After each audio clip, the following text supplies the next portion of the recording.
दोस्तों हाणे इन नायाब ऐं यादगार महफ़िल शमा वॉल्यूम नंबर N15 जो आख़िरी ऐं 8हों कलाम ॿुधंदासीं, जंहिंजा ॿोल आहिनि मुंहिंजा मोह मिठड़ा। ऐं हिन जो शाइर जेको आहे ग़ुलाम हैदर गज्जू आहे। दोस्तों तमामु ख़ूबसूरत शाइरी कई अथसि ऐं तव्हां इन खे ॿुधी करे इंतिहाई मसरूर थींदा। दोस्तों हिन कलाम जी फरमाइश कई आहे असांजे पीरी प्यारे अलीगुल लगारी ज़िले सांगड़ मां। हीअ यादगार ऐं नायाब महफ़िल तव्हां ॿुधी रहिया हुआ दीदार रिंद साहब ऐं हाफ़िज़ मोहब्बत अली बुलेदी जे ताउन सां। दोस्तों जेके उस्ताद जलाल चांडी जा तमामु घणा परिस्तार ऐं मदा आहिनि ऐं उस्ताद मोहम्मद बलूचिस्तान में उन्हनि जी रिहाइश आहे, जेके उस्ताद जा वॾा ॼाणू ऐं पारखू आहिनि। दोस्तों अल्लाह पाक इन्हनि खे सलामत रखे ऐं अहिड़ियूं ई तव्हांजे लाइ महफ़िलूं नायाब ऐं यादगार खणी अचनि।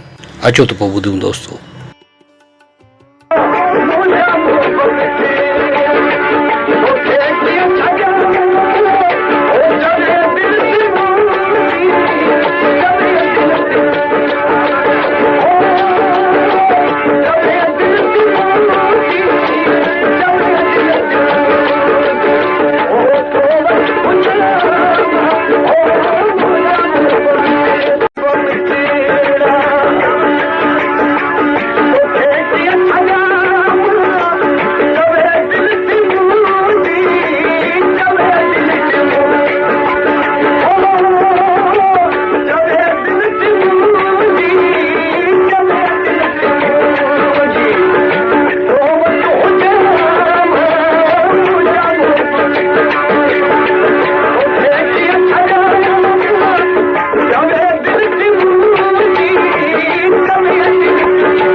पेशकेश कामरान जानी सिंधी।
पेशकेश कामरान जानी सिंधी।